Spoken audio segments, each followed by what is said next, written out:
അപ്പോൾ ദർശവും പൗർണമാസവും എന്ന 2 ആഹൂതി ചെയ്തിട്ട് വേണം കഴിയാൻ. അഗ്നിഹോത്രമൊക്കെ അതിനുള്ളതാണ്. അത് ദേവതകളുടെ അന്നമാണ്. പ്രാണനൊരന്നമാണ്. അത് പറഞ്ഞാണെന്ന് തോന്നുന്നു. ശ്വസിക്കുന്ന പ്രാണൻ. നിങ്ങളിങ്ങനെ അങ്ങ് ശ്വസിക്കുമ്പോൾ ഈ അംബര പീയൂഷം, ആകാശത്ത് കാണുന്ന അമൃത അകത്തേക്ക് കയറി അത് നിങ്ങളുടെ ശ്വാസകോശവും ഹൃദയവും പ്രതിപ്രവർത്തിച്ച് ശരീരം മുഴുവൻ വ്യാപിക്കും. അതാണ് മെയിൻ അന്നം. ഏറ്റവും പ്രധാനപ്പെട്ട അന്നം അതാണ്. ഒട്ടും പ്രാധാന്യം കൊടുക്കാത്തതാണ്. പഴയ ആളുകൾ പാവിരിച്ച് കിടക്കും, കണ്ടിട്ടുണ്ടോ? എന്താ കാരണം? അത് കഴുകാം, അത് വെയിലത്തിടാം, തെറുത്തു വെക്കാം. ശരിയാണോ? ഇരിക്കാനും കിടക്കാനും ഇതാ ഉപയോഗിക്കുന്നത്. ഇപ്പം നിങ്ങളുടെ വീട്ടിലൊക്കെ വന്നാൽ പഞ്ഞി, സ്പോഞ്ച്, ചകിരി ഒക്കെ ഇട്ട ബെഡാണ്. Is it right? പിള്ളേർ മൂത്രം ഒഴിച്ചാൽ അതിലുണ്ടാവും, മലത്തിൻ്റെ അംശം അതിലുണ്ടാവും, വന്നിരുന്നവൻ കൊണ്ടുവന്ന പൊടി മുഴുവൻ അതിലുണ്ടാവും. നിങ്ങളുടെ വീട്ടിലെ ഈ മേശയുടെ പുറത്ത് ഒരു തുണി വിരിച്ചിട്ട് ഒരു ദിവസം കഴിഞ്ഞ് അടുത്ത ദിവസം ഈ തുണി പൊക്കിയിട്ട് നോക്കിയാൽ ഇതിൻ്റെ ഇടവഴി പൊടി അതിൽ പറ്റി പിടിച്ചിരിക്കുന്നതാണ്. ശരിയാണോ? അങ്ങനെയാണെങ്കിൽ ഒരു ബെഡിൻ്റെ മുകളിലുള്ള തുണിക്കകത്തൂടെ ഈ സ്പോഞ്ചിലേക്ക്, ഈ ചകിരിയിലേക്കൊക്കെ എത്ര പൊടി അന്തരീക്ഷത്തിൽ നിന്ന് കയറുന്നുണ്ട്. ആ പൊടി സൂക്ഷ്മമാണ്, മൈക്രോൺസിലുള്ളതാണ്. അതിനകത്ത് ജീവികളുടെ അവയവങ്ങളുടെ പൊടിയുണ്ടാവും, പൂവിൻ്റെ പൊടിയുണ്ടാവും, മണ്ണിൻ്റെ പൊടിയുണ്ടാവും, ഇതെല്ലാം ഉണ്ടാവും. ആധുനികർക്ക് മുഴുവൻ അസാൽമേജ കാസശ്വാസത്തിൻ്റെ കാലമാണ്. അലർജി, അസാൽമേജ കാസശ്വാസമെന്ന് സുശ്രുതനാണ് പറഞ്ഞിരിക്കുന്നത്. പുഷ്പത്തിൻ്റെ ഗന്ധം, ജീവികളുടെ പൊടി, ഇവയൊക്കെ ശ്വസിക്കുമ്പോഴുണ്ടാകുന്ന രോഗം. നിങ്ങൾ ആ ബെഡിൽ കമന്ന് കിടക്കുമ്പോൾ, മലന്ന് കിടക്കുമ്പോൾ, ചെരിഞ്ഞു കിടക്കുമ്പോൾ നിങ്ങൾ ശ്വസിക്കുന്നത് അതിനകത്ത് കയറ്റിയ പൊടിയല്ലേ? മുകളിൽ ഫുൾ സ്പീഡിൽ ഫാനും കൂടെ ഇട്ടാൽ പിന്നെ പറയണോ? വിദ്യാഭ്യാസം നിങ്ങൾക്ക് യാതൊരു പ്രയോജനവും ഇല്ലെന്നറിയാൻ ആ ഒരൊറ്റ ബെഡ് പോലെ.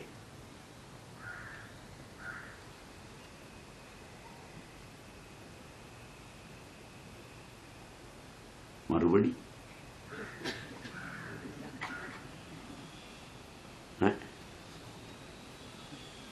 നിങ്ങളുടെ വലിയ വിദ്യാഭ്യാസം വിവരദോഷമാണെന്നെങ്കിലും എന്ന് പറഞ്ഞാൽ ഞാൻ എടോ വിവരദോഷി എന്ന് നേരിട്ട് വിളിക്കുകയാണ് ചെയ്ത്. എന്തോ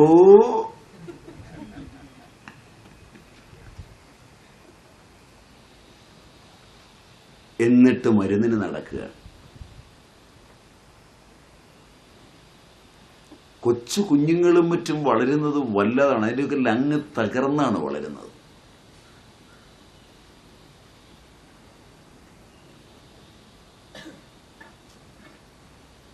പറഞ്ഞതിൽ ശരിയുണ്ടോ?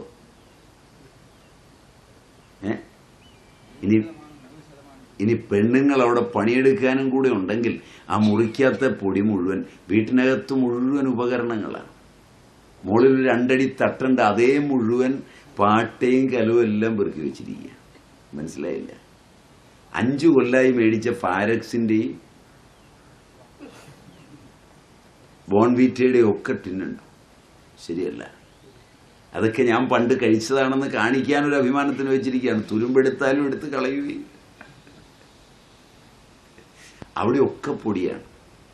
ശരിയല്ല?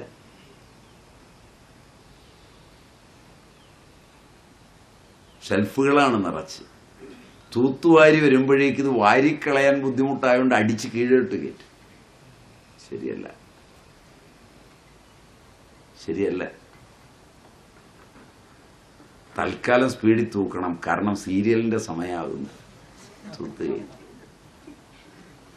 ഇത് കഴിഞ്ഞ് മക്കൾ വന്ന് ഫാൻ ഫുൾ സ്പീഡിൽ ഇടുമ്പോൾ ഇത് അവിടുന്ന് പറന്ന് പൊന്തും. എന്തൊരു ജന്മം!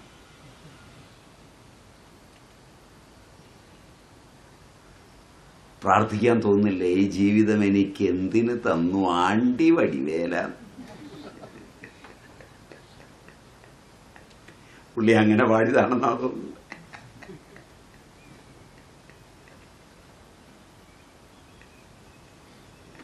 നിങ്ങളെന്നെ കൈകാര്യം ചെയ്യുന്ന തോന്നുന്ന ഈ പോക്കുപോയ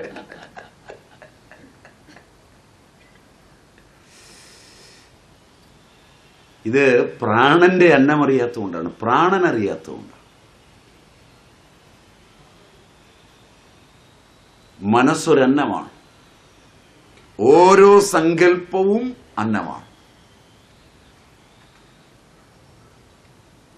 അതുകൊണ്ട് വൃദ്ധശ്രവനായ ഇന്ദ്രനോട്, ഇതന്ത്രമായ മനസ്സിനോട് സ്വസ്തി ആയിരിക്കാൻ പ്രാർത്ഥിക്കണം.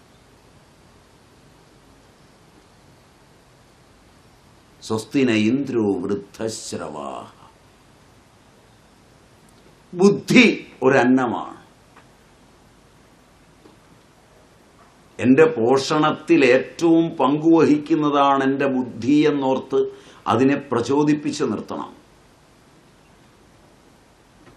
പ്രത്യേകിച്ചും ആവൽ സന്ധികളിൽ.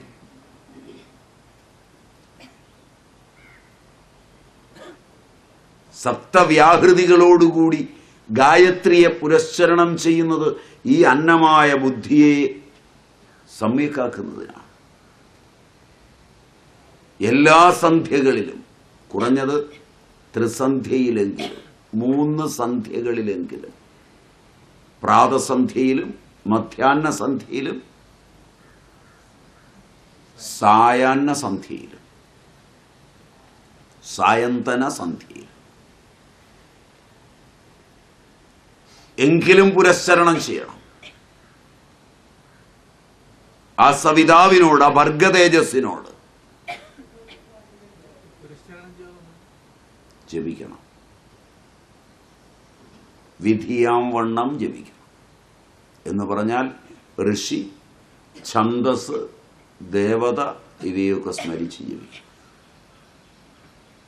അംഗന്യാസ കരന്യാസങ്ങളോടെ ജപിക്കണം.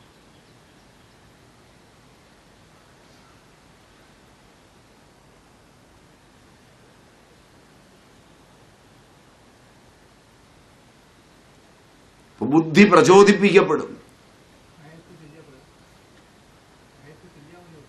ചൊല്ലുമ്പോൾ അത് കുറച്ച് കഴിയുമ്പോൾ കാളമൂത്രം പോലെ ഏകാഗ്രത പോവും, ചടങ്ങാവും. അതാവരുത്.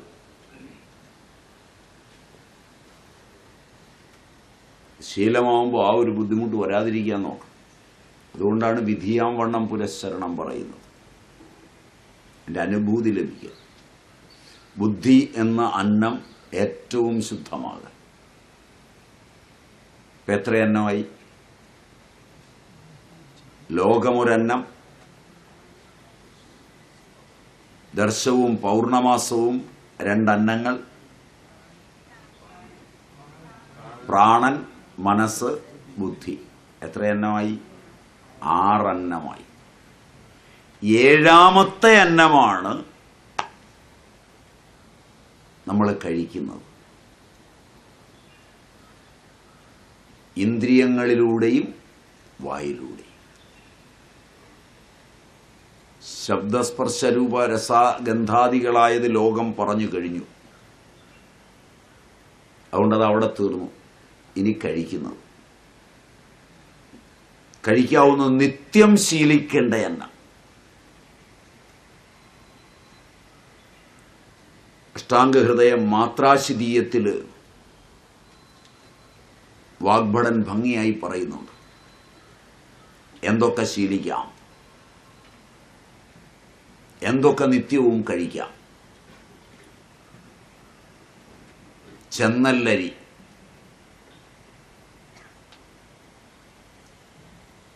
ഇപ്പം അതൊക്കെ കിട്ടാൻ പ്രയാസമാണ്. ഈ പ്രദേശത്ത് അപൂർവം ചില പാടശേഖരങ്ങളിൽ ചെങ്കഴമ കൃഷി ചെയ്യുന്നുണ്ട്. അത് ആ വർഗത്തിൽപ്പെട്ടതാണ്.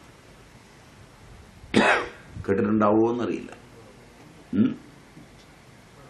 വടക്കൻ കേരളത്തിലേ ഉള്ളൂ, തെക്കോട്ടില്ല.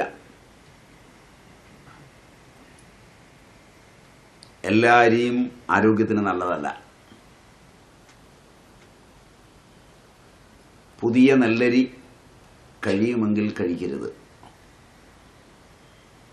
പുത്തരിച്ചോറ് ഒരു ദിവസമേ ഉണ്ണാൻ കൊള്ളുള്ളൂ.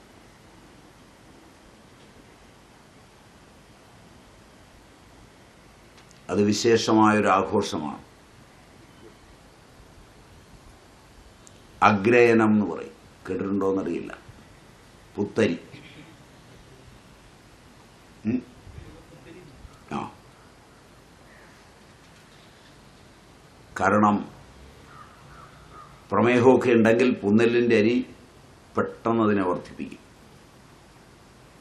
പ്രമേഹ രോഗികൾ, വൃക്ക രോഗികൾ മുതലായവർക്ക് 1 കൊല്ലമെങ്കിലും പഴക്കം വന്ന നെല്ലിൻ്റെ അരിയാണ് നല്ലത്. അധികം ഉണ്ണുകയില്ല, സ്വഭാവം കൊണ്ട് തന്നെ സ്വാദുണ്ടാവില്ല. മനസ്സിലായില്ല? സ്വാദിന് ഉണ്ണുകയില്ല. 2, അത് വളരെ ഉത്തമമാണ്. അത് പഴയ ചെന്നല്ലരിയും കൂടെ ആയാൽ ഗംഭീരായി. ചെന്നല്ലരിയാണ് ഏറ്റവും നല്ല അരി. ചെന്നല്ലരി, ഗോതമ്പ്, യവം നിത്യം ഉപയോഗിക്കാവുന്നവ, ഞവരേരി, ജാങ്കല മാംസം, ജാങ്കല ദേശത്ത് വളരുന്ന ജീവികളുടെ മാംസം, നീരാരൽ എന്ന് പറഞ്ഞാൽ മണൽ വിരിഞ്ഞ പ്രദേശങ്ങൾ, മരീചികയുള്ള പ്രദേശങ്ങളിൽ വളരുന്ന ജീവികൾ. മരുഭൂമിയല്ല, മരുഭൂമിക്ക് സദൃശമായ ഭൂമി, അവിടെ വളരുന്ന ജീവികളുടെ മാംസം. അവിടെ മരീചികയുണ്ടാവും. അങ്ങനെയൊക്കെയുള്ള ദേശം. അടപതിയൻ കിഴങ്ങ്, ഇരുവേലി, മുള്ളങ്കി, ചീര, കടുക്ക, നെല്ലിക്ക, മുന്തിരിങ്ങ, പടവലങ്ങ, ചെറുപയർ,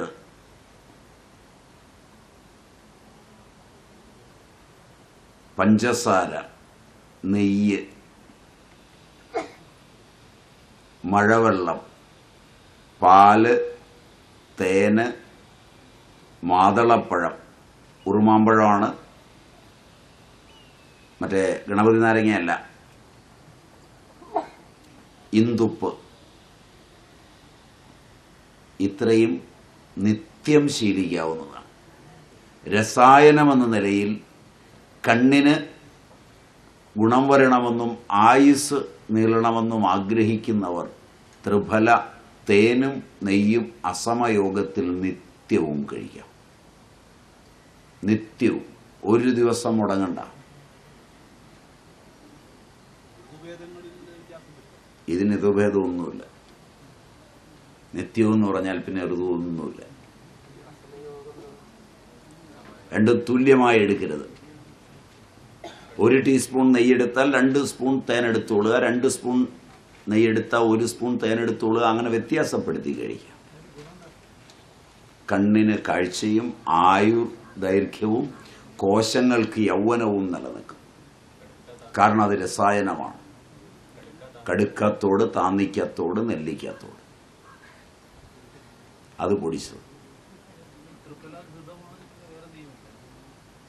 അല്ല. ഇത് ഇങ്ങനെ തന്നെ ചെയ്താലാണ്. ചൂർണിച്ച് വെച്ചിട്ട് സൂക്ഷ്മ ചൂർണ്ണാക്കിയിട്ട് അതിനെ തേനും നെയ്യും ചേർത്ത് എല്ലാ ദിവസവും കിടക്കാൻ നേരത്തും കഴിക്കും. അതിനെക്കുറിച്ച് എനിക്ക് കൂടുതൽ പറയാൻ പറ്റില്ല. കാരണം എന്തുകൊണ്ടാണെന്ന് വെച്ചാൽ കമ്പനികൾ പൊടിക്കൈകളൊക്കെ ചെയ്യാറുണ്ട്. അതായത് അതിനകത്ത് സുന്നാമുക്കിയുടെ ഇലയൊക്കെ പൊടിക്കാറുണ്ട്, ചേർക്കാറുണ്ട്. അതുകൊണ്ട് കാരണം ത്രിഫല കഴിച്ചിട്ട് ശോധന ഉണ്ടായില്ല എന്ന് പരാതി പറയാതിരിക്കാൻ സുന്നാമുക്കി ഇലയൊക്കെ പൊടിക്കുന്ന കമ്പനികളുണ്ട്. അതൊക്കെ ചില പൊടിക്കൈകളാണ്. അവിടെ നിന്നൊക്കെ പൊടി വാങ്ങിച്ചു കഴിഞ്ഞാൽ അതിന് ത്രിഫലാ ചൂർണം എന്ന് പറയുന്നതിനേക്കാൾ ത്രിഫലാദി ചൂർണം എന്ന് പറയുന്നതാവും ശരി.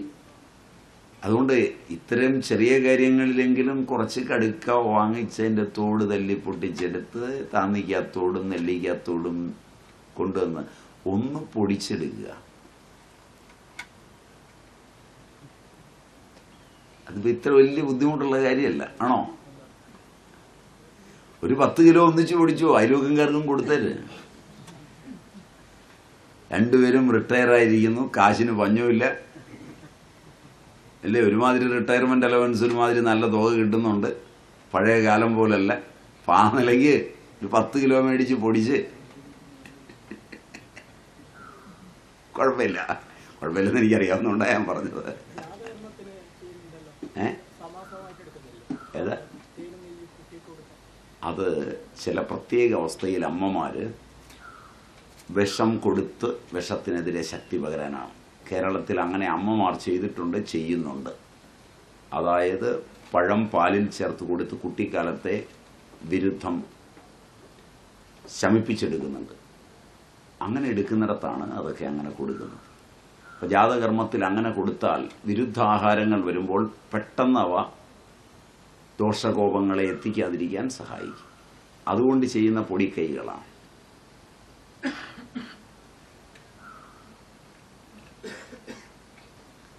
ഇത് ചെന്നല്ലരിയിൽ വൈറ്റമിൻ സി ഉണ്ട് നല്ലോലെ, ബി കോംപ്ലക്സ് ധാരാളമുണ്ട്. തവിട് കളഞ്ഞാൽ പോലും പിന്നെ സ്റ്റാർച്ചാണുള്ളത്. ഗോതമ്പ് കഴിക്കുമ്പോൾ സിങ്ക് വേണ്ടത്ര അളവിൽ കിട്ടും, സ്റ്റാർച്ച് കിട്ടും.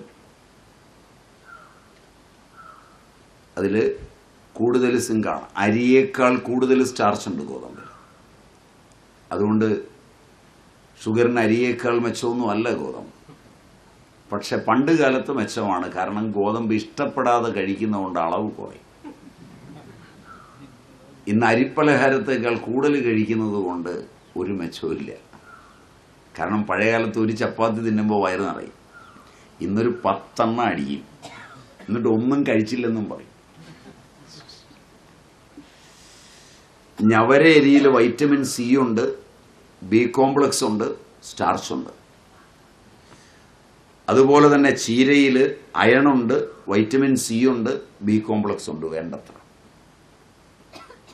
മുള്ളങ്കിയിലും അയണുണ്ട്, വൈറ്റമിൻ സി ഉണ്ട്. പച്ചമുളകിൽ വൈറ്റമിൻ എയും സിയും ധാരാളമുണ്ട്, ചുവന്ന മുളകിലുമുണ്ട്. പടവലങ്ങയിൽ അയണുണ്ട്, കാൽസ്യമുണ്ട്, വൈറ്റമിൻ എ ഉണ്ട്, വൈറ്റമിൻ സി ഉണ്ട്, വൈറ്റമിൻ ഇ ഉണ്ട്.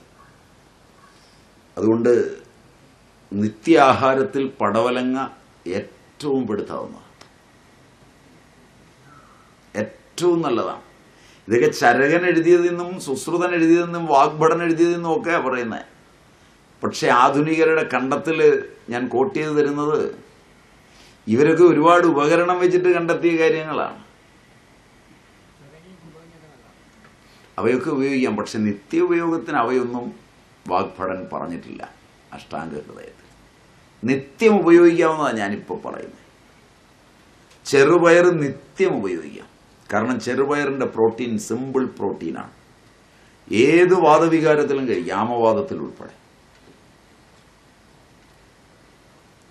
ഒരു വിത്തും മുളപ്പിച്ച് കഴിക്കരുത്.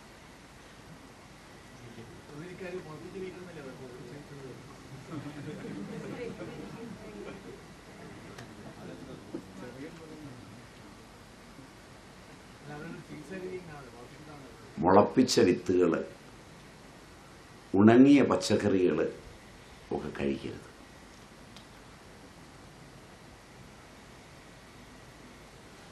മുളപ്പിച്ച വിത്ത് 2-3 കാരണങ്ങളാൽ അരുത്. ഒന്ന്, അതിലൊട്ടേറെ അണുകങ്ങൾക്കുള്ള അമിനോ അമ്ലങ്ങളുണ്ടാവും. സർജന പ്രക്രിയയുടെ സൃഷ്ടി നടക്കുന്ന സമയമാണ് മുളയ്ക്കുന്നത്. മനസ്സിലായില്ല? നിങ്ങൾക്ക് ഓർമ്മ വരാൻ എളുപ്പം, നെല്ല് മുളപ്പിക്കാൻ ഇടുമ്പോൾ എല്ലാ ക്ഷുദ്ര കീടങ്ങളും അതിൻ്റെ അടുക്കലേക്ക് എത്തുന്നത് കാണാം. മുളപ്പിച്ച് വിതച്ചിട്ടുള്ളവർക്കറിയാമെങ്കിൽ. പാടമുള്ളവരുണ്ടോ? Am I right? നെല്ല് വാരി വെള്ളത്തിലിട്ടിട്ട് വാരി കൂട്ടി മുളയ്ക്കാനിടുമ്പോൾ ചാക്കൊക്കെ ഇട്ട് മൂടുമ്പോൾ അതിലേക്ക് എല്ലാ വിഷകീടങ്ങളും എത്തും. Is it right? എവിടെയുണ്ടെങ്കിലും എത്തും. സൂക്ഷ്മങ്ങളായ അണുകങ്ങളുടെ പ്രവേശനവാടമാണ്. അതുകൊണ്ട് മുളപ്പിച്ച് കഴിക്കരുത്. പച്ചയായും വേവിച്ചാൽ അമിനോ അമ്ലം ചൂടുകൊണ്ട് മാറും.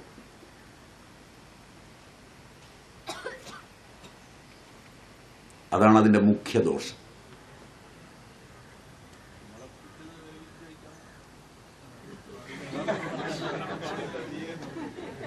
ഇപ്പൊ മനസ്സിലായില്ലേ? ഞാനത് പറഞ്ഞു തീർന്ന ഉടനെ ചോദിക്കുകയാണ് കഴിക്കാവോ? അപ്പൊ ഇവിടെ എങ്ങുമല്ല. അതാ ഞാൻ ഇച്ചിരി മുമ്പേ പറഞ്ഞ് മുളപ്പിച്ചത് വേവിക്കുമ്പോൾ അതിലുള്ള ഈ കീടങ്ങളുടെ അമിനോ അമ്ലങ്ങൾ ചൂടുകൊണ്ട് വിഷമായി മാറും. അതുകൊണ്ടാണ് രാവിലെ വെച്ച ഭക്ഷണം വൈകുന്നേരം എടുത്തോ ഫ്രിഡ്ജിൽ വെച്ചിട്ടെടുത്തോ നിങ്ങൾ ചൂടാക്കുമ്പോൾ അതിലുള്ള അണുകൃമികൾ അതിൻ്റെ അമിനോ അമ്ലങ്ങൾ ചൂടുകൊണ്ട് വിഷമയമായി തീരും. മനസ്സിലായില്ല?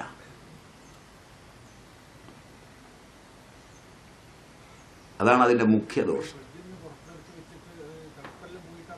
ഫ്രിഡ്ജിനകത്തേക്ക് വെച്ചാൽ തന്നെ ആ തണുപ്പിൽ അണുകൃമികൾ ഉണ്ടാവും. അണുക്കളുടെ ആവാസഭൂമിയാണ് ഫ്രിഡ്ജ്. ഫ്രിഡ്ജ് അണു ഇല്ലാത്തതല്ല. പതോളജിക്കലായി നിങ്ങൾ ഫ്രിഡ്ജിൽ 3 ദിവസമായി വെച്ചിരിക്കുന്ന ഭക്ഷണം എടുത്തൊരു മൈക്രോസ്കോപ്പിലൂടെ നോക്കിയാൽ മുഴുവൻ അണുക്കളാണ്. പോർച്ചുഗീസുകാരും ഡച്ചുകാരുമൊക്കെ നിങ്ങളുടെ തലശ്ശേരിയും പ്രദേശങ്ങളുമൊക്കെ കൈയടക്കി ഭരിച്ചിരുന്ന കാലത്ത് അവരിവിടുത്തെ സ്ത്രീകളിൽ വിതച്ചൊരു വലിയ രോഗമായിരുന്നു ഗൊണേറിയയും സിഫിലിസ്. കേട്ടിട്ടുണ്ടോയെന്നറിയില്ല. കടൽ കടന്നു വന്നുകൊണ്ട് ആ രോഗത്തിന് കപ്പലെന്നൊരു പേരുമുണ്ട്. കേട്ടിട്ടില്ല? അന്ന് പോർച്ചുഗീസുകാരൊക്കെ വിചാരിച്ചത് അവർ പോകുമ്പോഴേക്ക് ഇവിടുത്തെ ജനം മുഴുവൻ തീരുമെന്നാണ്. അത്രയ്ക്ക് വിതച്ചു നോക്കി, ഒരു ചുക്കും സംഭവിച്ചില്ല, വളർന്നില്ല. ഇതിന് കാരണം വൈറസുകളെ നേരിടാനുള്ള ഏറ്റവും വലിയ വൈദ്യൻ ഇന്ത്യയിൽ ഉച്ചസ്ഥനാണ്. അഷ്ടവൈദ്യന്മാരിൽ പ്രമുഖനായ സൂര്യൻ, അഥർവവേദപ്രകാരമുള്ള അഷ്ടവൈദ്യന്മാരിൽ അതിപ്രമുഖനായ സൂര്യൻ, അഗ്നി, ജലം, മിന്നൽ, വായു, സരസ്വതി, ചന്ദ്രൻ, ഇതൊക്കെ ചേരുന്ന അഷ്ടവൈദ്യന്മാരാണ്. ഈ അഷ്ടവൈദ്യന്മാരെ കേട്ടിട്ടുണ്ടോ? ഇല്ല. ഇവരാ ശരിയായ അഷ്ടവൈദ്യന്മാർ. ഭക്ഷണം കഴിച്ചിട്ട് ഉച്ച കഴിഞ്ഞാവാം. 1 മണിയായോ? ഒരു മണ്ടിയില്ല, 1:05 അവസാനം അല്ലേ? അതിനിടയ്ക്കാണ് അഷ്ടവൈദ്യനെ പറ്റി പറഞ്ഞത്.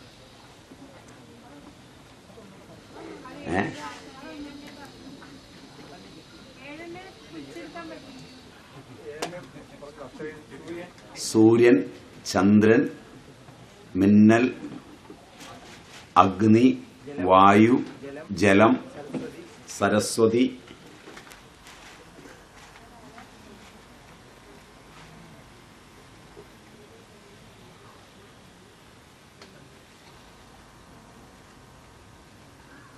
അഗ്നി പറഞ്ഞു. അല്ല, പ്രാണനില്ല.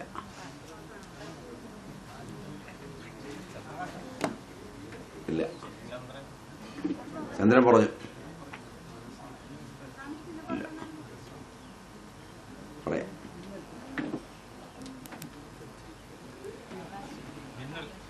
മിന്നൽ പറഞ്ഞു അല്ലേ?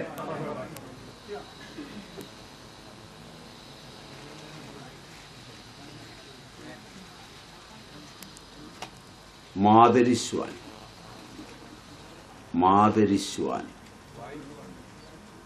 വായുവല്ല, മാതരിശ്വാൻ, ഇലക്ട്രോ മാഗ്നറ്റിക് ഫോഴ്സ് എന്ന് പറയുന്ന സാധനം അങ്ങനെ ഉപയോഗിക്കാറുണ്ട്. അങ്ങനെ ഉപയോഗിക്കാറുണ്ട്. ഇത്രയും ചേർന്നതാണ് 8 എണ്ണം. ഇന്ദ്രൻ, അഗ്നി, വായു, ചന്ദ്രൻ, സൂര്യൻ, മിന്നൽ, സരസ്വതി, മധുരശിവൻ, ജലവും വേണം. ജലം പറഞ്ഞല്ലോ അല്ലേ? 8 എണ്ണമാണ് അഷ്ടവൈദ്യന്മാർ.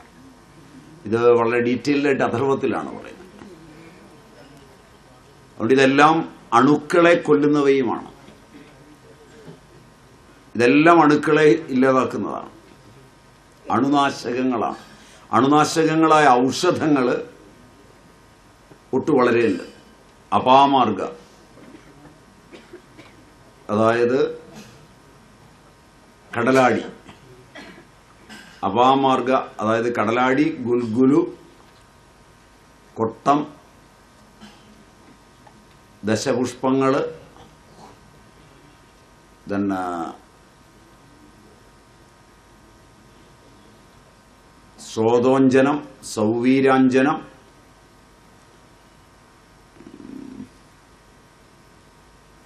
കാസീസം, പിന്നെ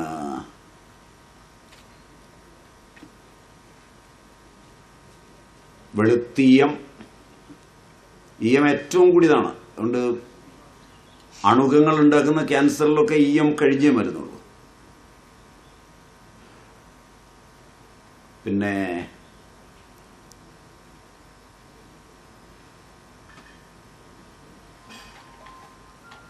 രസം, ഗന്ധകം, ഇതെല്ലാം അണുനാശകങ്ങളാണ്. ഇതെല്ലാം പ്രാചീനർ വൈദിക കാലത്ത് ഏറ്റവും കൂടുതൽ ഔഷധങ്ങളായി ഉപയോഗിച്ചതാണ്. പിന്നെ നവപാഷാണം, സപ്തലൗഹം, ഇതെല്ലാം അതറിയുമ്പോൾ നിങ്ങൾ വിഷമിക്കും. ഇന്ത്യയിലെ പഴയ ക്ഷേത്രവിഗ്രഹങ്ങൾ ഇന്ന് ഇംഗ്ലണ്ട്, അമേരിക്ക, ഇറ്റലി മുതലായ രാജ്യങ്ങളിലേക്ക് ഇവിടുന്ന് കടത്തിക്കൊണ്ടുപോയ വിഗ്രഹങ്ങൾ സപ്തലൗഹങ്ങളും നവപാഷാണങ്ങളും എല്ലാമാണ്. അവയിൽ അഭിഷേകം ചെയ്ത നെയ്യ്, എള്ളെണ്ണ, അവയിൽ അഭിഷേകം ചെയ്ത മഞ്ഞപ്പൊടി ഒക്കെ രോഗം മാറ്റും. ഇപ്പോഴും പുനഃപ്രതിഷ്ഠ നടക്കാത്ത ക്ഷേത്രങ്ങളിൽ ഉള്ളവ എടുത്തുപയോഗിച്ചാൽ രോഗം മാറും. മുഴുക്കുന്ന മുതലായ ക്ഷേത്രങ്ങളിൽ. മനസ്സിലായില്ല? മൃദംഗശൈലേശ്വരം ആ വിഗ്രഹം എടുത്ത് 100 വാരയിൽ കൂടുതൽ പോകാനാവില്ല, ബോധം മറയും.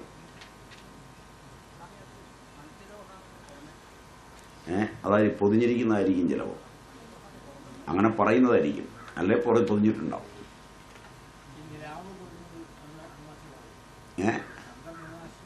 അത് തീർച്ചയായും. അതുകൊണ്ടാണല്ലോ ആസ്തമ വരുമ്പോൾ നല്ല ഉണങ്ങലരിച്ചോറ്, അക്കിക്കറുക പൊടിച്ചിട്ട് നല്ല പോലെ തൈരും കൂട്ടി കുഴച്ച് പൗർണമി ദിനത്തിൽ രാത്രി നിലാവ് കൊള്ളിച്ച് രാവിലെ കഴിച്ചാൽ എന്നേക്കുമായി ആസ്തമ പോകും.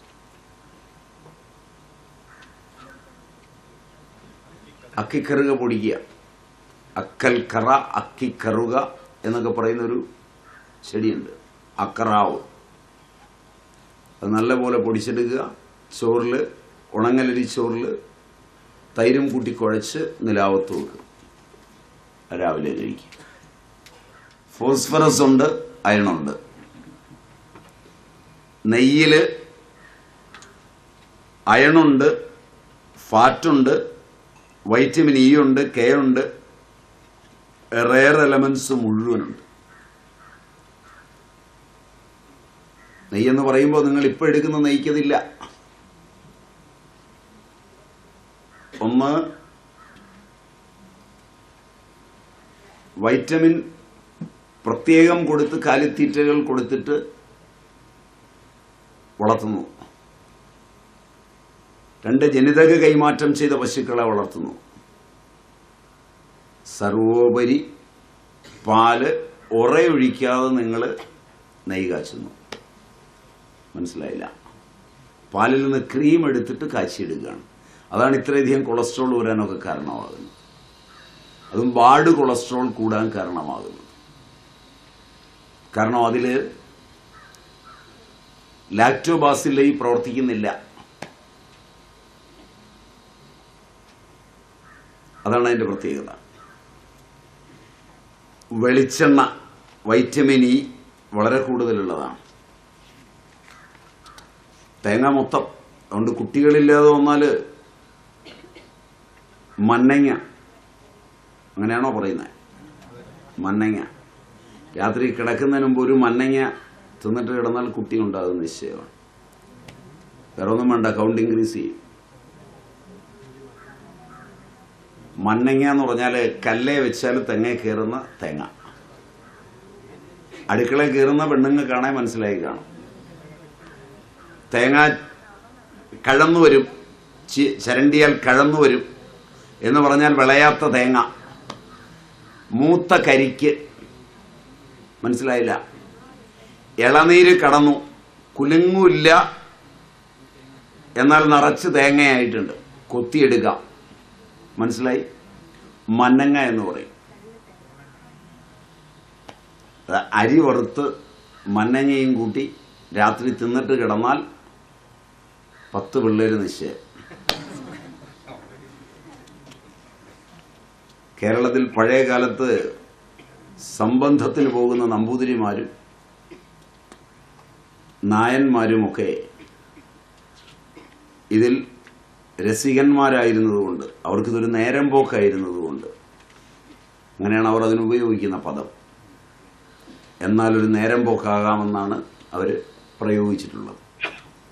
അതിൽ ഏറ്റവും കൂടുതൽ ശക്തി പകരുന്നതാണ് മന്നങ്ങ. അതുകൊണ്ട് ഒരുപാട് തിന്നൊന്നും വേണ്ട കേട്ടോ. അത് ഗവൺമെൻറ് വിഷമിച്ചുകൊണ്ടിരിക്കുന്നു, പ്ലാനിങ്ങും പരിപാടിയും ഒക്കെ ആയിട്ട് നിൽക്കുന്നു. ഇനി നിങ്ങൾ തേങ്ങ കൊടുത്തുനിന്ന് ഗതികേടായാൽ. തേൻ, റെയർ എലിമെന്റ്സ് ആൻഡ് മിനറൽസ് മുഴുവൻ ഉണ്ടാവും.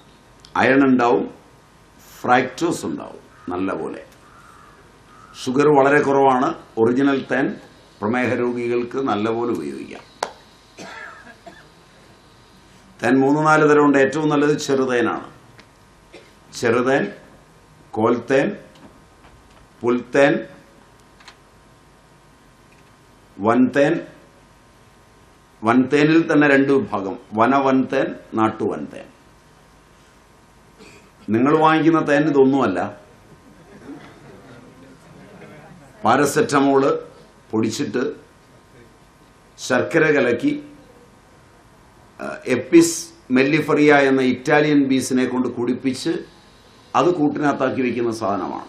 അവിടെ ടെസ്റ്റ് ചെയ്യുമ്പോൾ അതിൽ പാരസെറ്റമോൾ ഉണ്ടാവും, ആന്റിബയോട്ടിക്സ് ഉണ്ടാവും.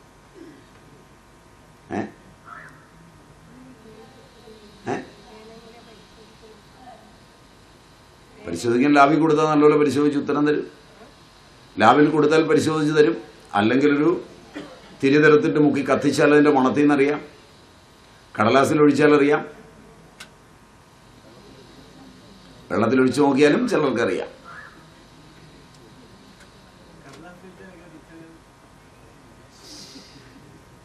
ഒരാഴ്ച എൻ്റെ കൂടെ ഒന്ന് നിന്നാൽ മതി, ഞാൻ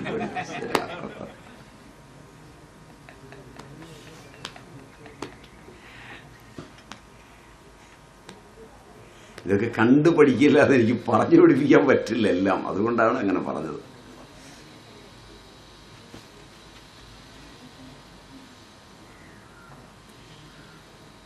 പാല്, calcium, vitamin A and B,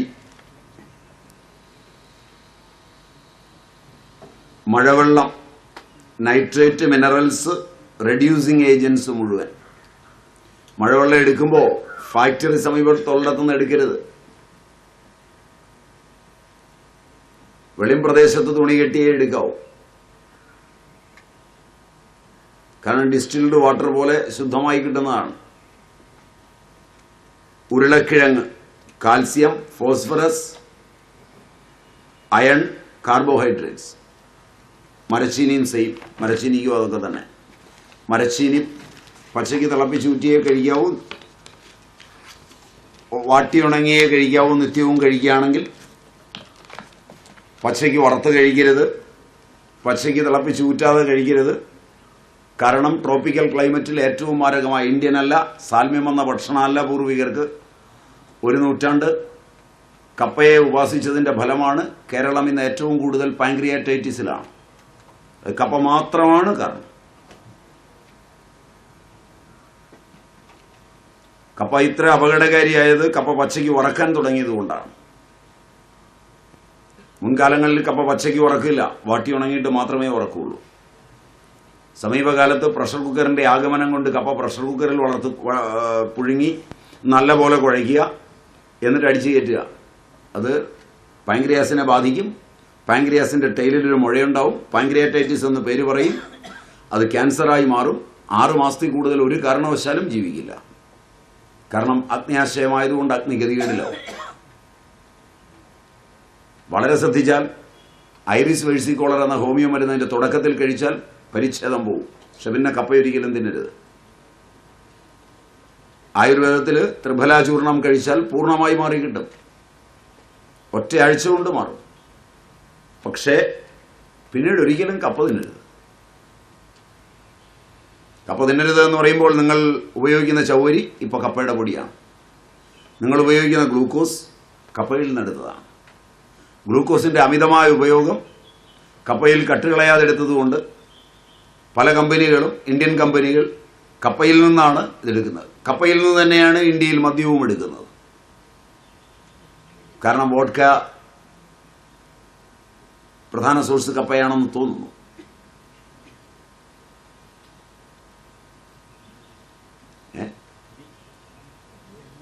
അരി ഉപയോഗിക്കുന്നുണ്ട്, പക്ഷെ കപ്പയാണെന്ന് തോന്നുന്നു മെയിൻ സോഴ്സ്. ഇന്ത്യയിൽ കപ്പയിൽ നിന്ന് എന്തായാലും എടുക്കുന്നുണ്ട്. അതുകൊണ്ടാണ് കപ്പയ്ക്ക് ഇപ്പോൾ 20 രൂപ കിലോയ്ക്ക് വിലയുണ്ട്. മദ്യ കമ്പനികൾ കപ്പ എടുക്കുന്നത് നിർത്തിയാൽ വില കുറയുകയും 2 രൂപയാകുകയും ചെയ്യും.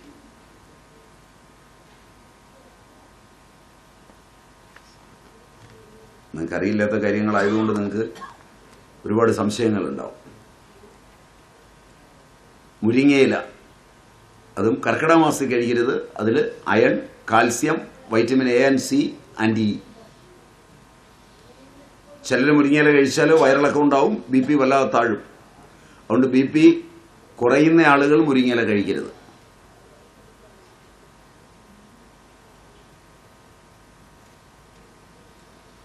ചക്ക കഴിക്കുമ്പോൾ BP ഇൻക്രീസ് ചെയ്യും മിക്കവാറും. പനസത്തിന് അങ്ങനെ ഒരു പ്രത്യേകതയുണ്ട്. അതുകൊണ്ട് പഴയ ആളുകൾ ചക്ക പുഴുങ്ങി തിന്നുകയാണെങ്കിൽ മുരിങ്ങയിലയുടെ ചട്നി അതിന് കൂട്ടും. കേട്ടിട്ടുണ്ടാവില്ല.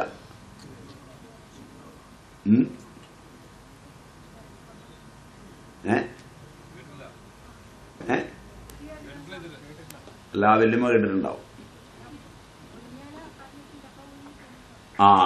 വല്യമ്മ കേട്ടിട്ടുണ്ടാവും. പ്രായമുള്ളവർ കേട്ടിട്ടുണ്ടാവും. കപ്പയ്ക്ക് തൈര് അല്ലെങ്കിൽ മത്തി, അതും അല്ലെങ്കിൽ നെല്ലിക്ക, ഇതിലേതെങ്കിലും കൂട്ടണം. ഇല്ലെങ്കിൽ ആ കട്ട് പോവില്ല. ഏറ്റവും നല്ലത് നെല്ലിക്കയാണ്. 2ാം സ്ഥാനം മത്തിക്കാണ്. 3ാം സ്ഥാനം തൈരിനാണ്.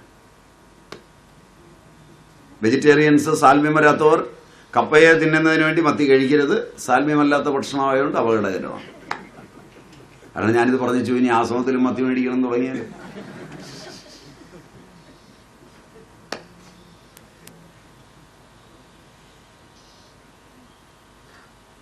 ഞാനീ പറഞ്ഞിടത്തോളം സാധനം ആടിന്റെ മാംസവും അതുപോലെ തന്നെ നിത്യോപയോഗത്തിന് പറ്റിയതാണ്. ഏത് രോഗത്തിലും പറ്റിയതാണ് മിക്കവാറും. കാൽസ്യം, മഗ്നീഷ്യം, ഫോസ്ഫറസ്, അയൺ, മാരു, ഇത്രയും സാധനം ഉണ്ട് അതിനകത്ത്. ആട്ടിൻ മാംസം ഞാനീ പറഞ്ഞിടത്തോളം എണ്ണം ഹൈ ഓക്സിഡൻസ് ആണ്, ആന്റി ഓക്സിഡൻസ് ആണ്, ഹൈ ആന്റി ഓക്സിഡൻസ് ആണ്. അതുകൊണ്ട് ഇത്രയും സാധനം നിത്യം ഭക്ഷണത്തിൽ പെടുത്തിയിരുന്ന കാലത്തൊന്നും രോഗമില്ല. ഞാനീ പറഞ്ഞവയെല്ലാം കേരളത്തിലെ ജനങ്ങളുടെ നിത്യാഹാരമായിരുന്നു. ഇത് മാത്രാശിതീയത്തിൽ നിത്യം കഴിക്കാമെന്ന് പറഞ്ഞവയുടെ ലിസ്റ്റിൽപ്പെട്ടതാണ്. അഷ്ടാംഗ ഹൃദയം അന്നപാന വിധിയിൽ ശീലിക്കാൻ പാടില്ലാത്തവയുടെ ഒരു ലിസ്റ്റുണ്ട്. ഓട്ടട ഒരിക്കലും ശീലിക്കരുത്, വല്ലപ്പോഴും ഒരിക്കൽ കഴിച്ചുകൊള്ളുക.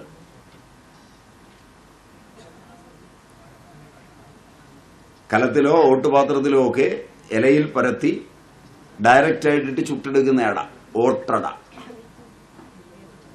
അരിമാവ്, ഗോതമ്പ് മുതലായവ കൊണ്ടുണ്ടാക്കിയ ബോളി തുടങ്ങിയ പലഹാരങ്ങൾ ഇത് ശീലിക്കാൻ കൊള്ളുകയില്ലാത്തവയാണ്. പപ്പടം മുക്കിയിടുന്നവ, ഏത്തയ്ക്ക മുക്കിയിടുന്നവ, മനസ്സിലായില്ല, അരച്ച് ഉണ്ടാക്കിയ പലഹാരങ്ങൾ, അവൽ നിത്യോപയോഗത്തിന് പറ്റിയതല്ല. അരി അരച്ചുണ്ടാക്കിയ പലഹാരങ്ങൾ, ദോശയും ഇഡ്ഡലിയും പറ്റില്ലാത്തതാണ്.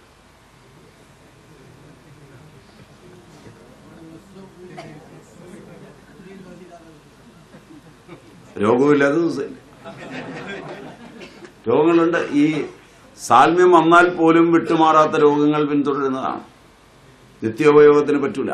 ഉഴുന്ന നിത്യോപയോഗത്തിന് ഒരിക്കലും പറ്റില്ല. ഉഴുന്ന് വല്ലപ്പോഴും ഒരിക്കൽ മാത്രമേ കഴിക്കാവൂ. രാവിലെ ദോശ അല്ലെങ്കിൽ ഇഡലി, ബാക്കി മാവ് വൈകുന്നേരം. രാവിലെ ഇഡലിയാണ്, വൈകുന്നേരം അത് ചുട്ട് ദോശ. 4 മണിയാകുമ്പോൾ ചായക്ക് ഉഴുന്നുപൊടി. കേമമായി കേരളം. കഴിക്കരുത്.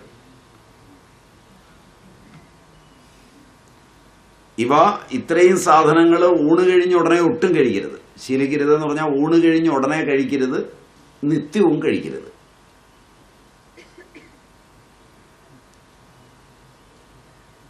നിത്യവും കഴിക്കരുതാത്തതാണ് ഇലക്കറികൾ.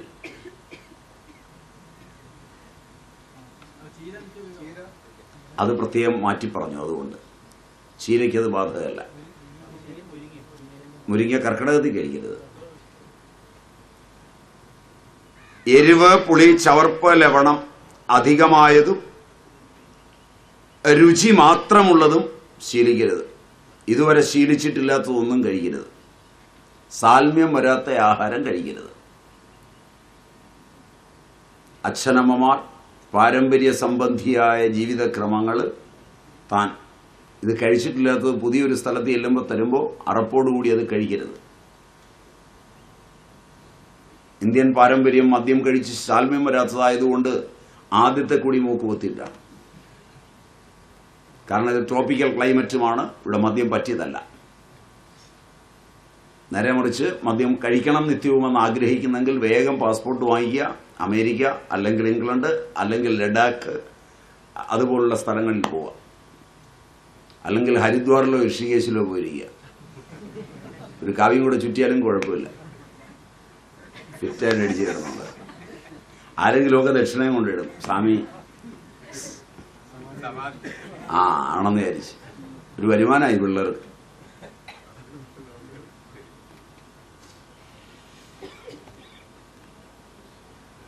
രുചി മാത്രമുള്ളതും ശീലിച്ചിട്ടില്ലാത്തതും ഗുരുവും വരണ്ടതും ആയ ഭക്ഷണം കഫം സ്രവിപ്പിക്കുന്നതും വയറിൽ പൊടുപൊടുപ്പുണ്ടാക്കുന്നതും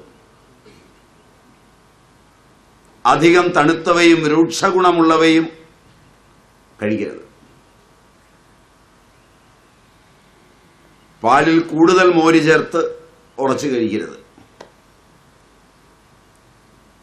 ഉണക്കമീൻ കഴിക്കരുത് നിത്യവും. ഇളയ മുള്ളങ്കി കഴിക്കരുത്. പാകമെത്തിയ മുള്ളങ്കി കഴിക്കാവൂ. അത്തിക്കായ, പന്നി, കുറിയാട്, പശു, മത്സ്യം, പോത്ത് ഇവയുടെയൊക്കെ ഇതിൻ്റെയൊക്കെ മാംസം, ഉഴുന്ന്, അമരക്കായ, ചേമ്പ്, ഉണങ്ങിയ ഇലക്കറികൾ, പതിയൻ ശർക്കര, മുളപ്പിച്ച വിത്തുകൾ, സസ്യാങ്കുരങ്ങൾ എന്നിവ ഉപയോഗിക്കരുത്. അതായത് ശർക്കര പാവ് കാച്ചി ടിന്നിലാക്കി വരുന്നുണ്ട്. അതിന് പതിയൻ ശർക്കര എന്ന് പറയും. അതിന് വീര്യം കൂടുതലാണ്. ഔഷധത്തിനെടുക്കും, ആഹാരത്തിന് പറ്റില്ല.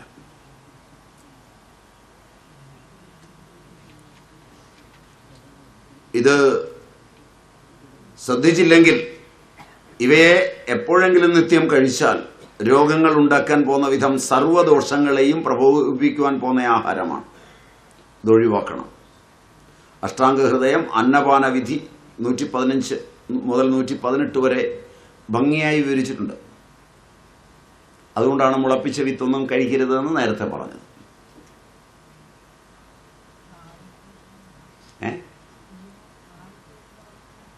ആവിക്ക് വെച്ചാലൊന്നും പ്രശ്നമില്ല. ഏറ്റവും നല്ലത്, അതായത് പാകം പറയുമ്പോൾ കുകുലപാകം, ഭ്രഷ്ടപാകം എന്നൊക്കെ പറഞ്ഞ് പാകങ്ങൾ വേറെയുണ്ട്. നമുക്ക് നേരം ഉണ്ടെങ്കിൽ പറയാം. അത് പാകപ്പെടുത്തി എടുക്കുമ്പോൾ ഏറ്റവും നല്ലത് അഗ്നിയിൽ നേരിട്ട് ചുട്ടവ നല്ലതാണ്.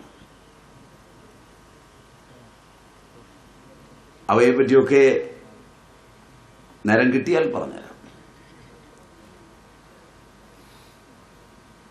അന്നം കഴിക്കുമ്പോൾ വയറിന്റെ പകുതിയെ അന്നം കഴിക്കാവൂ. പകുതി ആപേക്ഷികമാണ്. മനസ്സിലായില്ല? അല്ല, പകുതി ആപേക്ഷികമാണ്.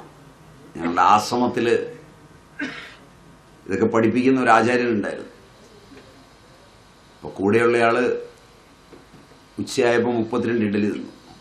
ഉച്ചയായപ്പോഴല്ല, രാവിലെ 32 ഇഡലിയാണ് കഴിച്ചത്. ഒരു മാസത്തിലൊരു പ്രാവശ്യം അവിടെ ഇഡലി ഉണ്ടാക്കി എന്തോ വിശേഷത്തിന്. പുള്ളിന് 32 അടിച്ചു. ബാക്കിയുള്ളവർ 2, 3 ഒക്കെ അടിച്ചു കഴിഞ്ഞാൽ അവിടെ ചെന്ന് പറഞ്ഞു, ഇയാള് ആചാര്യദേവ ഫുള്ളാണ് അടിച്ചു കയറ്റിയിരിക്കുന്നത്, ഇനി മൂട്ട കുത്തിയ പൊട്ടുമെന്ന് പറഞ്ഞു. അപ്പം അദ്ദേഹത്തെ വിളിച്ചു ചോദിച്ചു, എന്താടാ പറഞ്ഞതും പഠിപ്പിച്ചതെന്ന് ഓർമ്മയില്ലേ? ആചാര്യ, ഇനിയൊരു 32ന്റെ ഇടയോടെ കിടക്കുക. പക്ഷെ ഈ 3 എണ്ണം തിന്നവനോട് ഒരെണ്ണം ഒന്ന് തിന്നാൻ പറയുക. എന്നിട്ട് ഞാനാണോ അവനാണോ തെറ്റിച്ചതെന്ന് ചോദിക്കുക. പറഞ്ഞാൽ മനസ്സിലായില്ല? അതാണ് ഇതിന്റെ ആപേക്ഷികത. അതുകൊണ്ട് അടുത്തിരിക്കുന്നവനെ നോക്കി ഫുള്ളാണെന്നൊന്നും തീരുമാനിക്കരുത്. അവനവനെ നോക്കി തീരുമാനിച്ചാൽ മതി. ഞാനിത് പറയുമ്പോൾ പലരും ചിരിക്കുന്നത് കണ്ടത് അടുത്തിരുന്ന് പായസം കുടിക്കുന്നവനെ നോക്കിയാണ്.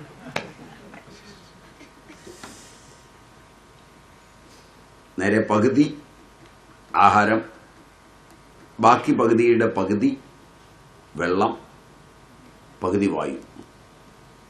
അഗ്നിക്ക് ശരിയാം വണ്ണം പ്രവർത്തിക്കണമെങ്കിൽ ഇതാണ് ക്രമം. അമ്ലം, ക്ഷാരം ഇവയുടെ യഥാതഥമായ മിശ്രണം ആഹാരദ്രവ്യങ്ങളുമായി ഉണ്ടാകുമ്പോൾ ശരിയായ പചനവും ആഗിരണവും സംഭവിക്കുന്നു. ആൽക്കലൈൻ മാധ്യമത്തിലാണ് എല്ലാ സ്റ്റാർച്ചും ദഹിക്കുന്നത്.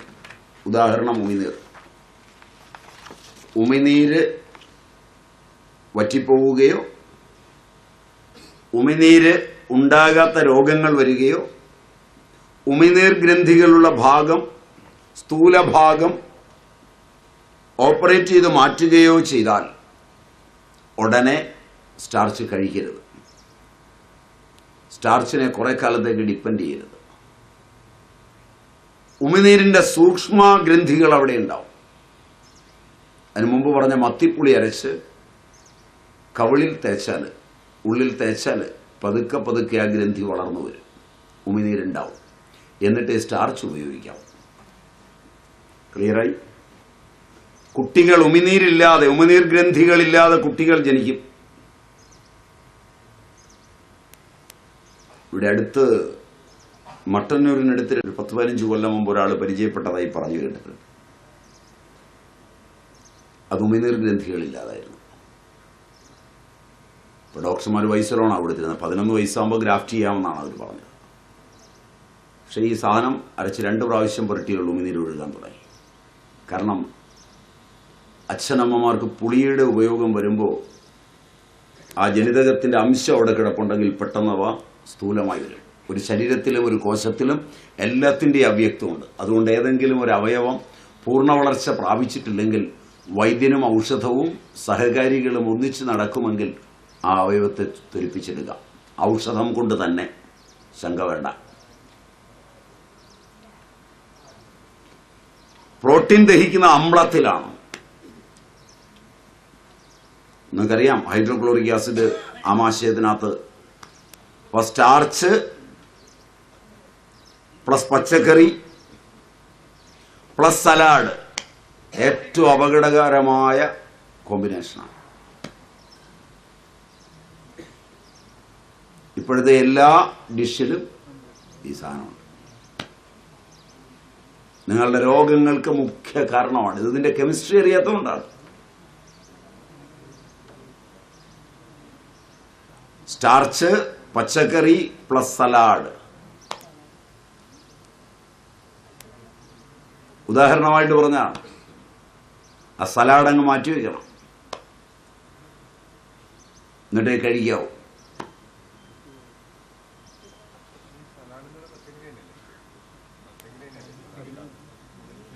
അതിനകത്ത് പലത് ചേർത്താവുന്ന ഇല്ല, ചേർക്കും. അതിനാണ് സലാഡെന്ന് പറയുന്നത്. പാലും ആസിഡും ഒരുമിച്ച് ചെല്ലരുത്.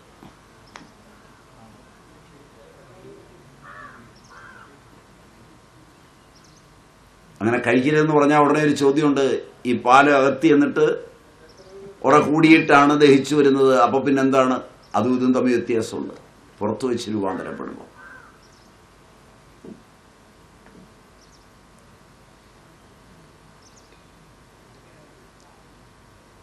അതുപോലെ തന്നെ ഉപ്പ് ചേർത്ത സലാഡ് കഴിക്കുകയേ ചെയ്യരുത്. സലാഡിൽ ഉപ്പ് ചേർക്കും, റൈറ്റ്? ഉപ്പ് ചേർത്ത സലാഡ് കഴിച്ചിട്ടുണ്ടെങ്കിൽ നിങ്ങൾ പോഷകാംശങ്ങൾക്കൊപ്പം ശരീരത്തിലെ ജലാംശം കൂടിയത് ഊറ്റിയെടുക്കും. നല്ല ഒരു ഉപ്പ് ചേർത്ത് സലാഡ് കൂട്ടിയാൽ വെള്ളം എത്ര കുടിക്കുമെന്ന് നോക്കിക്കോളൂ. എത്ര വെള്ളം ശരീരത്തിൽ നിന്ന് വാർന്നു പോകുമെന്ന് നോക്കിക്കോളൂ. പോഷകവും ശരീരത്തിന് ഒരു പോഷകവും ലഭിക്കില്ല എന്ന് മാത്രമല്ല, ശരീരം ജലത്തെ വല്ലാതെ ഊറ്റും. പ്രത്യേകം ഓർത്തോണം. ഒറ്റയ്ക്ക് കഴിച്ചാൽ ഉപ്പ് ചേർത്തിട്ടുണ്ട്.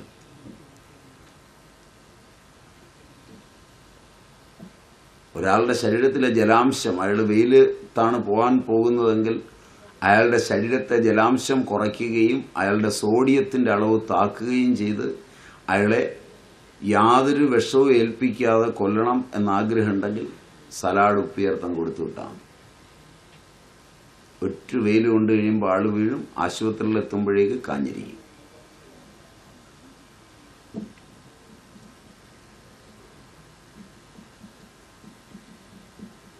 അത്ര ശക്തമായ സാധനം.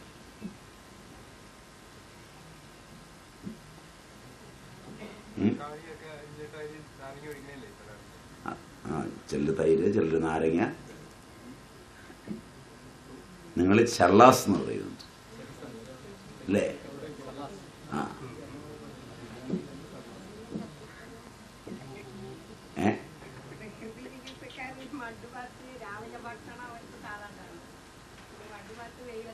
അവരുപ്പ് ചേർക്കുകയില്ലെന്ന് എനിക്ക് തോന്നുന്നു. ഉപ്പ് ചേർക്കുന്നുണ്ടെങ്കിൽ അപകടം.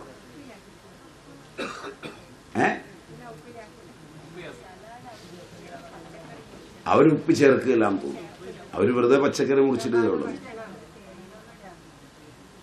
അവരുപ്പിനോട് വിരോധമുള്ളവരാണ്. അതുകൊണ്ട് കുഴപ്പമില്ല. ഞാൻ ഉപ്പ് ചേർത്തതാണ് പറഞ്ഞത്. അതിന് നിങ്ങൾ ശ്രദ്ധിച്ച് കേൾക്കണം. ആഹാരത്തെ സംബന്ധിച്ച് 7 വിധികൾ നോക്കേണ്ടതാണ്. നേരം കുറവായതുകൊണ്ട് ഞാൻ ഓടിച്ച് പറഞ്ഞു പോവാം.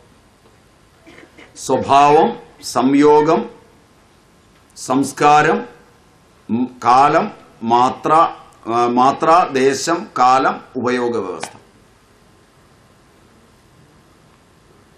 സപ്താഹാര കൽപ്പന എന്ന് പറയും. ഇത് 7 അറിയേണ്ടതാണ്. ആഹാരത്തിന്റെ ദ്രവ്യ സ്വരൂപം അറിയണം. അതാണ് സ്വഭാവം. 2, ഒന്നോ രണ്ടോ അതിലധികമോ പദാർത്ഥങ്ങൾ ചേരുന്നതാണ് സംയോഗം. സദൃശ ഗുണസംയോഗവും വിഷമ സംയോഗവുമുണ്ട്. അതുകൊണ്ട് പരസ്പരം ചേരരുതാത്തത് ചേർക്കുന്നത് വിഷമ സംയോഗം. ചേരാവുന്നവ ചേർക്കുന്നത് സദൃശ ഗുണസംയോഗം. ഇത് രണ്ടും അറിഞ്ഞിരിക്കണം. ഒന്നിനെ പാകപ്പെടുത്തുമ്പോൾ അതിന് സംസ്കാരം കൊണ്ടാണ് പാകപ്പെടുത്തുന്നത്. അഗ്നി നെല്ല് മലരാക്കി എടുക്കുക, ഇത് ലഘുവാവും. അത് അഗ്നി കൊണ്ട് സംസ്കരിച്ചെടുക്കുക. കഴുകിയെടുക്കുക, അത് ജലം കൊണ്ട് സംസ്കരിച്ചെടുക്കുന്നതാണ്. കുതിർത്തെടുക്കുക, അതും ജലം കൊണ്ടാണ്. കഴുകിയെടുക്കുന്നതിന് ശൗചം, അതും ജലം കൊണ്ട് തന്നെയാണ്. മഥിച്ചെടുക്കുക, തൈര് കടഞ്ഞെടുക്കുന്ന പോലെ. ഇതെല്ലാം വരും. ആ സംസ്കാരത്തിനകത്ത് തന്നെ ദേശത്തിന്റെ സംസ്കാരം ഉണ്ടാവും. ആലപ്പുഴയിൽ കുടിക്കുന്ന വെള്ളവും ഇവിടെ കുടിക്കുന്ന വെള്ളവും രണ്ടാണ്. ദേശത്തിന്റെ സംസ്കാരം കൊണ്ട് വിപരീതമാണ്. ഇവിടെയുള്ള ഒരാളിനെ കല്യാണം കഴിച്ച് അവിടെ വിട്ടാൽ ദേശത്തിന്റെ വ്യതിയാനം കൊണ്ട് രോഗങ്ങൾ ഒരുപാടുണ്ടാവും ആ കുട്ടികൾക്ക്. അവിടുന്ന് ഇവിടെ വന്നാലും. അതുകൊണ്ടാണ് പണ്ടുള്ളവർ കോരപ്പുഴയ്ക്ക് അപ്പുറത്തുനിന്ന് ഇങ്ങോട്ടും വേണ്ട ഇവിടുന്ന് അങ്ങോട്ടും വേണ്ട എന്നൊക്കെ തീരുമാനിച്ചത്. അല്ലാതെ വിവരമില്ലാതെ തീരുമാനിച്ചതല്ല. മനസ്സിലായില്ല?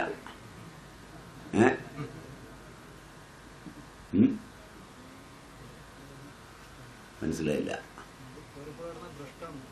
കോരപ്പുഴ കടന്നു പോകാൻ പറ്റില്ല. അതിന്റെ കാരണം ഇതാണ്, ആരോഗ്യ കൽപ്പനയിലാണ്.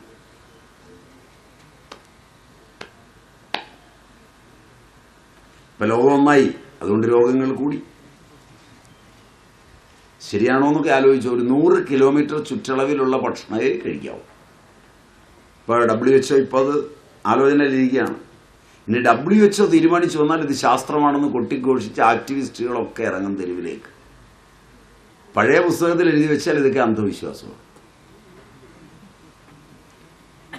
സായിപ്പ് ഒരു സാധനം പറഞ്ഞിട്ടുണ്ടെങ്കിൽ ശാസ്ത്രമായി. ശരിയല്ല. അതേ കാര്യം നമ്മുടെ നാട്ടിലെ വെല്ലുമ്മ പറഞ്ഞാൽ അന്ധവിശ്വാസമായി. അടി കൊടുക്കേണ്ട കാലമായി.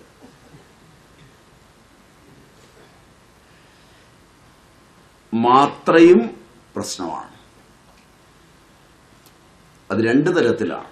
പ്രതിദ്രവ്യ അപേക്ഷയിലും പിണ്ഡപരിമാണത്തിലും 2 തരത്തിൽ മാത്രം തീരുമാനിക്കും. അതിലെ മാസ്. അതുപോലെ ഓരോ ദ്രവ്യത്തിന്റെയും അടിസ്ഥാനത്തിൽ ദേശവും കാലവും പറഞ്ഞു. അങ്ങനെ 7 വിധത്തിലാണിത്. ഉപയോഗ വ്യവസ്ഥയും ശ്രദ്ധിക്കണം. ഇത്രയായാൽ അതായി. ഇനി നമുക്ക്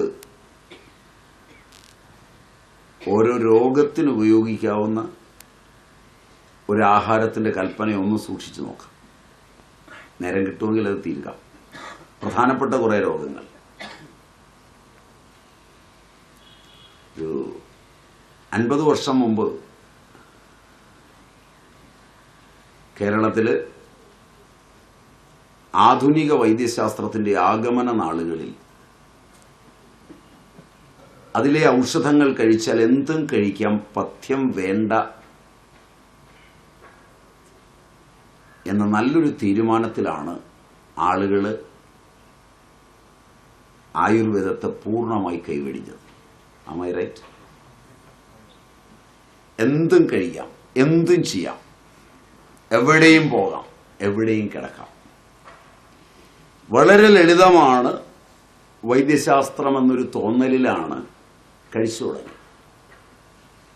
ശരിയാണ്. 50 കൊല്ലമേ ആയിരുന്നു. 1000 വർഷങ്ങൾ മുതൽ പാലിച്ചു പോന്ന ഭക്ഷണ നിയമങ്ങളും നയങ്ങളും ശീലമായി തീർന്നത് മുഴുവൻ ഉപേക്ഷിച്ച് പൂർണ്ണ സ്വാതന്ത്ര്യത്തിൻ്റെ കേളികൊട്ട് കേട്ടാണ് നിങ്ങളുടെ പാരമ്പര്യവും ജീവിത രീതിയും വെടിഞ്ഞ് ആധുനിക വൈദ്യശാസ്ത്രവും ആധുനിക ശാസ്ത്രവും പറഞ്ഞത് സത്യമാണെന്നും അതിൽ പത്രങ്ങൾ എഴുതിയത് സത്യമാണെന്നും വിചാരിച്ച് നിങ്ങളെ വഴിക്ക് വന്നത്. Is it true? അതിലേക്ക് വന്ന തലമുറയിലെ ആദ്യത്തെ ആൾ മുതൽ ഇങ്ങോട്ട് മുഴുവൻ മരിച്ചു പോയിട്ടില്ല. അത്രേ കാലമായുള്ള ഈ വരവ്. ചുരുങ്ങിയ കാലം കൊണ്ട് പ്രൈമറി ഹെൽത്ത് സെന്ററിൽ നിന്ന് സൂപ്പർ സ്പെഷ്യാലിറ്റിയിലേക്ക് വികസിച്ചപ്പോൾ ഇന്ന് ഏറ്റവും നിർണായകമായ ഒരു തലം ഡയറ്റീഷ്യനിലേക്ക് വളർന്നു വരുന്നതാണ് കാണുന്നത്. Am I right? എന്താണ് ഈ മാറ്റത്തിന് കാരണം?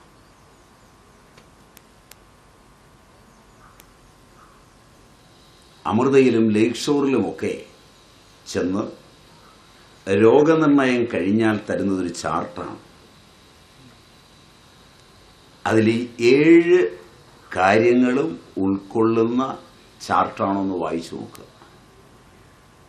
Am I right? ഇത്ര മാത്രമേ കഴിക്കാവൂ എന്നുണ്ടോ? 1 കപ്പ് ചോറ് ഉണ്ടോ? 1 കഷണം ഇന്ന മീൻ പൊരിച്ചത് ഉണ്ടാവുമോ? പക്ഷെ നമുക്ക് മനസ്സിലാകില്ലാത്തൊരു സാധനമുണ്ട്. 2 മിസ് മേരി ബിസ്ക്കറ്റ്. ബാക്കിയൊക്കെ നമുക്ക് മനസ്സിലാവും. അത് ആ കമ്പനിയുടെ തന്നെ വേണമെന്ന് എഴുതുമ്പോഴാണ് മരുന്നിന്റെ മാത്രമല്ല ഇതിന്റെയും വല്ലതും പറ്റിയോ എന്ന് ഡയറ്റീഷ്യൻ പറ്റിയോ എന്ന് സംശയം വരിക. Am I right? ചാർട്ട് കണ്ടിട്ടുണ്ടോ? ഞാൻ വായിച്ച പോലെയൊക്കെയാണോ?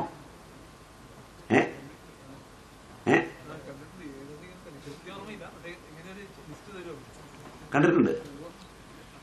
ഒരു പഥ്യമില്ല എന്ന് പറഞ്ഞിടത്ത് ഇത്രയേറെ പഥ്യം എന്തിനാണ്?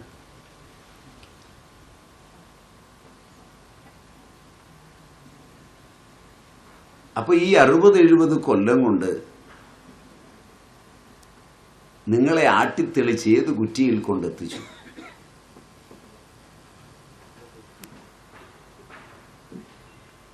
പഥ്യമില്ലായ്മയിൽ തുടങ്ങി കടുത്ത നിഷ്ഠയിൽ കൊണ്ടെത്തിച്ചുവോ? അതല്ല തുറന്നു വിട്ടോ?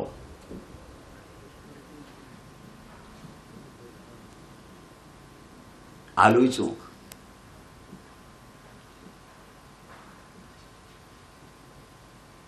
നിങ്ങളാരും ഈ ലോകത്തൊന്നും അല്ലേ ജീവിക്കും?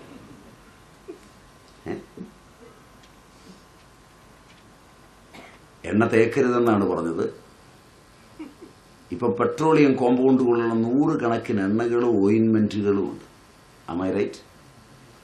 ശരിയാണ്. എവിടെയാണ് നമ്മൾ എത്തി നിൽക്കുന്നത്? ചുരുങ്ങിയ പക്ഷം ഇത്രയും കാലത്ത് സത്യസന്ധത ഇല്ലായ്മ അവർ തിരിച്ചറിയുകയും നിങ്ങൾ തിരിച്ചറിയുകയും സംവദിക്കുകയുമെങ്കിലും ചെയ്യേണ്ടതല്ലേ? ഇങ്ങനെ വിസ്മൃതിയിലേക്ക് പോകാമോ? ന്യായമാണോ എന്റെ ചോദ്യം? ആയുർവേദത്തിന്റെ 2 ഭാഗം, ഒന്ന് സ്വസ്ഥവൃത്തവും ഒന്ന് ആതുരവൃത്തവുമാണ്. രോഗം വരാതിരിക്കാൻ എങ്ങനെയൊക്കെ ആഹാരം കഴിച്ച് മര്യാദയ്ക്ക് ജീവിക്കാം, രോഗം വന്നാൽ എങ്ങനെയൊക്കെ കഴിക്കാം. നമുക്ക് ഏറ്റവും കൂടുതൽ ഇപ്പോൾ വിഷമിക്കുന്ന രോഗങ്ങളിലൊന്നായ പ്രമേഹം മുതൽ തുടങ്ങാം. എന്താ പ്രമേഹം? പഴനെല്ലിൻ്റെ അരി, യവം, ഗോതമ്പ്, തൃണധാന്യങ്ങളൊക്കെ കഴിക്കാം എന്ന് പറഞ്ഞാൽ പുല്ല് ആയിട്ടുള്ള അരികളൊക്കെ കഴിക്കാം എന്ന് പറഞ്ഞാൽ മുളയരി ഉൾപ്പെടെ. മുള തൃണമാണ്. ചെറുപയറ്, നിലക്കടല തൊണ്ടോട്, അതിൻ്റെ ആ പുറംതൊണ്ടല്ല അകത്തെ തൊണ്ടോടുകൂടി ഉപയോഗിക്കാം. ജാങ്കല മാംസവും പക്ഷികളുടെ മാംസവും ഉപയോഗിക്കാം. പാവക്ക, പടവലങ്ങ, മുരിങ്ങക്ക, ഏത്തക്ക തൊലി മാത്രമേ ഉപയോഗിക്കാവൂ, അകത്തത് ഉപയോഗിക്കരുത്. തൊലി മാത്രം ഉപയോഗിക്കാം. അതിൻ്റെ അകത്ത് വരുന്നത് പ്രമേഹമില്ലാത്ത വീട്ടിലെ ബാക്കിയുള്ളവർക്ക് തന്നെ. ഏത്തക്കയുടെ തൊലി വളരെ നല്ലതാണ് പ്രമേഹം കുറയാൻ. ഒരു 60 ഗ്രാം കൊത്തമര നിത്യവും കഴിച്ചാൽ പ്രമേഹം കുറയുക കൂടി ചെയ്യും. കൊത്തവര, ആ ചെറിയ കയ്പുള്ളത്, ചെറിയ ചവർപ്പുള്ളത്.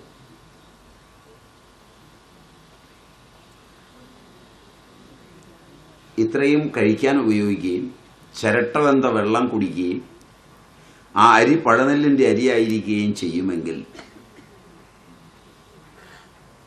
ഒരു 30 ദിവസം കൊണ്ട് ഷുഗർ കൺട്രോളിലാവും. പിന്നൊരു 30 ദിവസം കൊണ്ട് തീരെ ഇല്ലാതാവും. ഒരു 10 വിധം എക്സസൈസ്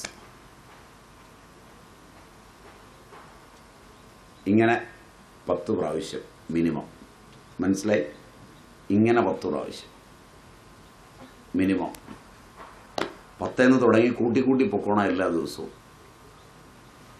ഇങ്ങനെ 10 പ്രാവശ്യം, അതായത് ഇങ്ങനെ 10 പ്രാവശ്യം, പിന്നെ ഇങ്ങനെ 10 പ്രാവശ്യം.